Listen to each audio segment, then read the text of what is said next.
ഇന്നത്തെ എൻ്റെ പരീക്ഷണം ഗ്രീൻ ചിക്കൻ കറിയാണ് കേട്ടോ. ഒരു പാനിലേക്ക് സൺഫ്ലവർ ഓയിൽ ഒഴിച്ച് കൊടുത്ത് 2 വലിയ സവോള കട്ട് ചെയ്തതും അതുപോലെ 20 ഗ്രാം ഇഞ്ചി, വെളുത്തുള്ളി, പിന്നെ കുറച്ച് കാഷ്നട്ട്, മല്ലിയില, പുതിനയില ഇതെല്ലാം കൂടെ ഇട്ട് നല്ലപോലെ ഒന്ന് സോട്ട് ചെയ്തെടുക്കണം കേട്ടോ.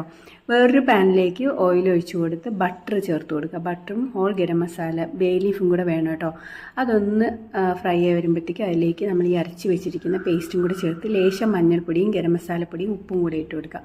നല്ലപോലെ ഇളക്കുമ്പോൾ അതിൻ്റെ ഓയിലൊക്കെ റിലീസായി വരും. ഈ സമയത്ത് നമുക്കൊരു 3/4 കിലോ ചിക്കൻ ക്ലീൻ ചെയ്താണ് അതും കൂടെ ഇട്ട് കൊടുക്കുക. എന്നിട്ട് ആവശ്യത്തിന് തൈര് കൂടി ചേർത്ത് കൊടുക്കണം കേട്ടോ.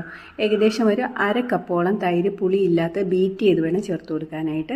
എന്നിട്ട് നല്ലപോലെ മിക്സ് ചെയ്തിട്ട് നമുക്കിനി ഒന്ന് അടച്ച് വെച്ച് കുക്ക് ചെയ്യണം. ഏകദേശം ഒരു 10-15 മിനിറ്റ് അടച്ച് വെച്ച് കുക്ക് ചെയ്താൽ തന്നെ വെന്ത് കിട്ടും കേട്ടോ. ഇതിലേക്ക് ഇനി ലാസ്റ്റ് നമുക്ക് ബട്ടറും ക്രീമും കൂടെ ചേർത്ത് പിന്നീട് മല്ലിയില അരിഞ്ഞതും കൂടി ചേർത്ത് ഗാർണിഷ് ചെയ്യാവുന്നതാണ്. അടിപൊളി ടേസ്റ്റി ആയിട്ടുള്ള സിമ്പിൾ ചിക്കൻ കറിയാണ്. എല്ലാവരും ട്രൈ ചെയ്ത് നോക്കിയിട്ട് ഫീഡ്ബാക്ക് പറയാം. Thanks for watching.